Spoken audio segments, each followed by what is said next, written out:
আমার ভাইরা রে, আর লম্বনে গভীর কাল মনোযোগ লাগান ভাইরা রে, ও ভাইরা রে, ও বন্ধু রে, আমি আয়াতে কারিমা তেলাওয়াত করেছিলাম, তাবারাকাল্লাযী বিয়াদিহিল মুলক ওয়া হুয়া আলা কুল্লি শাইইন কাদির। আমার ভাইরা, সূরা মুলকের ভিতরে রব্বুল আলামিন ডাক দিয়ে বলে, হে দুনিয়ার মানুষেরা, তাবারাকাল্লাযী বিয়াদিহিল মুলক, আমি আল্লাহ হলাম সমস্ত ক্ষমতার মালিক। বলেন তো সমস্ত ক্ষমতার মালিক কে? আমার রব্বুল আলামিন ডাক দিয়ে বলে, হে দুনিয়ার মানুষেরা, তোমাদের যেখান থেকে ক্ষমতা শেষ হয়ে যায় সেইখান থেকে আমি রবের ক্ষমতা শুরু হয়ে যায়। বলেন আল্লাহু আকবার।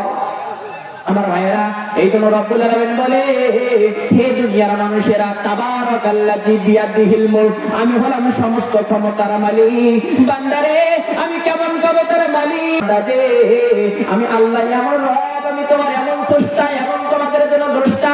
আমি রব্বুল আলামিন মাতৃগর্ভ থেকে আমি জীবিত বাইর করতে পারি, মরা বাইর করতে পারি।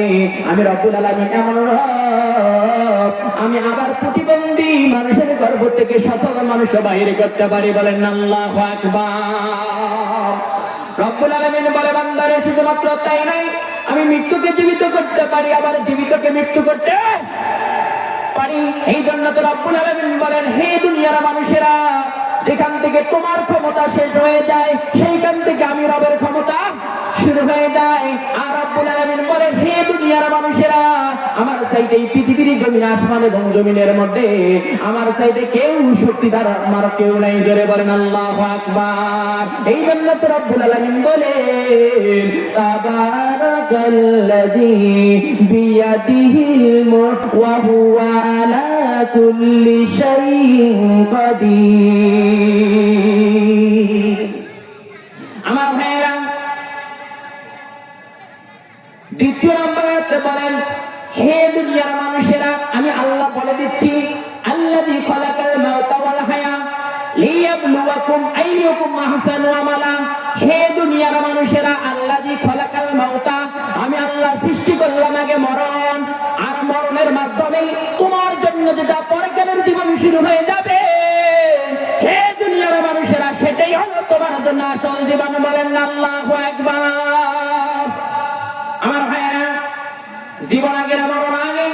আমার বন্ধুগণ, আমরা জানি যে জীবন নিয়ে আমরা বেঁচে আছি, এই জীবনটা মনে হয় জীবন। ও বন্ধুগণ, না না না, পবিত্র কোরআনে কারীমের মধ্যে আমার আল্লাহ বলে দিয়েছেন, এটার নাম কখনো জীবন নয়, এটার নাম হলো মরণ। আল্লাযী খালাকাল মাউতা, আমি আল্লাহকে সৃষ্টি করলাম মরণ, আর মরণের মাধ্যমে হাসর মিজান খুলতে না খুলে যে জীবনটা তোমার জন্য শুরু হয়ে যাবে, ও বান্দারে, সেটাই হলো তোমার জন্য আসল জীবন। বলেন আল্লাহু আকবার।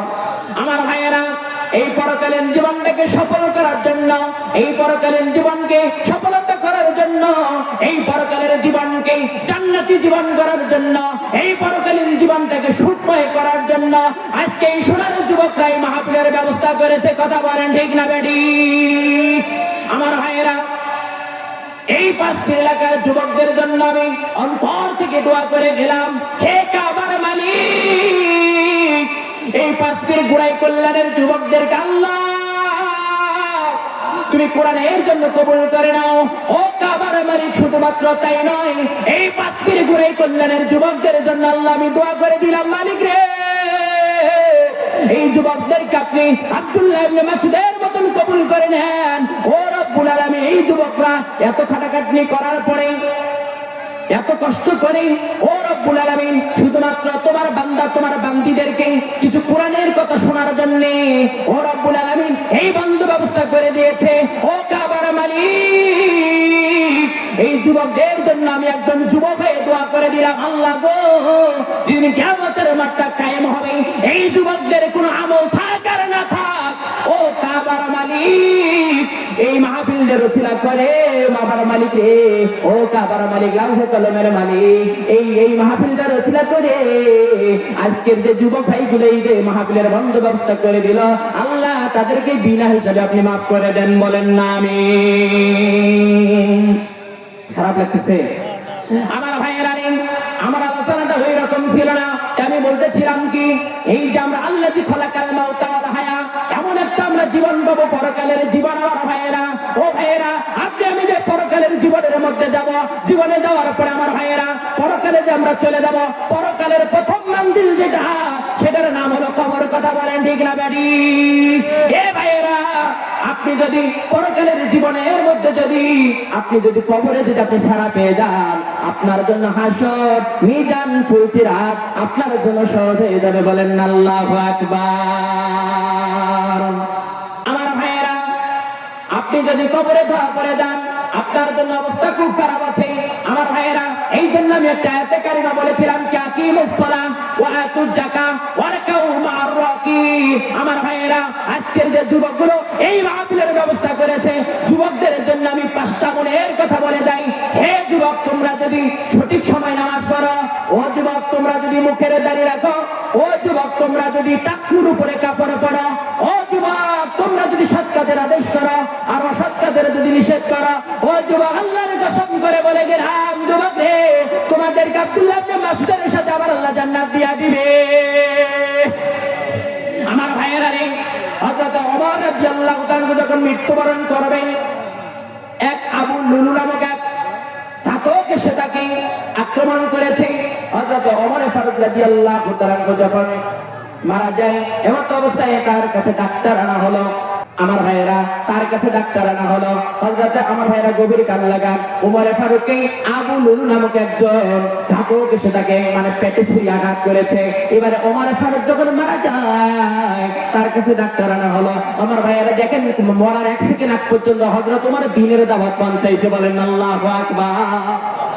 এবার আবু লুলু নামক এক ঘাতক এসে হযরত ওমরের কাছে তরবারি আঘাত দিয়ে পেটটা ফুটে করে দিয়েছে। হযরত ওমর মৃত্যুর কোলে ঝুলাচ্ছে। এবারে তার কাছে একজন ডাক্তার চলে আসছে। আসার পরে যখন ডাক্তার তার ডাক্তার থিউরি দিয়ে দেখছে এই ওমরকে আর বাঁচানো যাচ্ছে না, এবার ওমরকে বলেছে আর তোমাকে বাঁচানো যাবে না, আমার চিকিৎসার থিউরি কানে হয়ে গেছে, আর চিকিৎসা করে তোমাকে বাঁচানো যাবে না। এবার ওমরের সন্তানকে যখন এই কথা বলে দেওয়া হলো, এবারে হযরতে ওমর উনি মুস্কি মুস্কি হাসে। এবারে ডাক্তার বলে, আমিরুল মুমিনিন ওমর রে, মানুষ তো কোনো মৃত্যু সর্দায় মানুষ হাসে না, মানুষ তো কাঁদে। হযরত ওমর বলে, ডাক্তার রে, আমাকে তুমি বাঁচাবা কি করে, আমাকে চিকিৎসা করে তুমি করবা কি? আমি ওমর, আমার এই নাকের মধ্যে আমি তো জান্নাতের ঘ্রাণ পাইতেছি। বলেন আল্লাহু আকবার। হযরত ওমর বলে, ডাক্তার রে, আমি তোমাকে শেষ একটা দাওয়াতি কাজ তোমার কাছে পৌঁছে দিয়ে যাই। আমি ওমর তো মারা যাব, আমি ওমর মারা যাব, তবে তোমাকে বলে দিচ্ছি রে, আমি এখন মারা যাব, আমি জান্নাতে, আমি এখন আল্লাহর সন্নিকটে চলে যাব। আমি ওমর, ও ডাক্তার রে, তোমাকে একটা দাওয়াতি কাজ পৌঁছে দিয়ে যাই। ও ডাক্তার রে, আমি নজর করে দেখতে পারতেছি তোমার পরনের কাপড়টা, তোমার পরনের পায়জামাটা টাকনুর নিচের মধ্যে চলে গিয়েছে। হে ডাক্তার, তুমি এই টাকনুর উপরে কাপড়টা তুমি পরো। বলেন আল্লাহু আকবার। আমার ভাইয়েরা, হযরত ওমর মারা যায়, হযরত ওমরের কাছে যে ডাক্তার চলে আসছিল, ওই ডাক্তারকে পর্যন্ত হযরত ওমর মরণের 1 সেকেন্ড আগ পর্যন্ত ওই ডাক্তারকে টাকনুর উপরে কাপড় পরার দাওয়াত পৌঁছে দিয়েছেন। বলেন আল্লাহু আকবার। আমার ভাইয়েরা, তবে আমি বলতে চাই, হে যুবকেরা, হে উপস্থিত শ্রোতা মন্ডলীরা, এতটুকু আমি কথা একটা বলে দিতে চাই। আজকে যেমন সোনার যুবকরা দেখেন কত সুন্দর মাহফিলের ব্যবস্থা করেছে, এরকম করে যদি নামাজের পিছনে শ্রম দিত, আল্লাহর কসম এই সোনার বাংলা হয়ে যেত। কথা বলেন ঠিক না ব্যাডি? আমি বলতে চাই, এই সংসদে যদি কোরআনের রাজ কায়েম হয়ে যায়, এই সোনার যুবকরা যে লোকগুলোকে নামাজ পড়বে না, যে লোক মসজিদমুখী হবে না, আমার বিশ্বাস কোরআনের রাজ কায়েম হইলে তাদেরকে ধরে ধরে মসজিদমুখী করানো হবে। আর নামাজ না পড়লে পাশার মধ্যে 50টা বাড়ি পিটনি দেওয়া হবে। এই রাজ কায়েম আমার মনটা বলে সংসদে পাশ হবে। কথা বলেন ঠিক না ব্যাডি?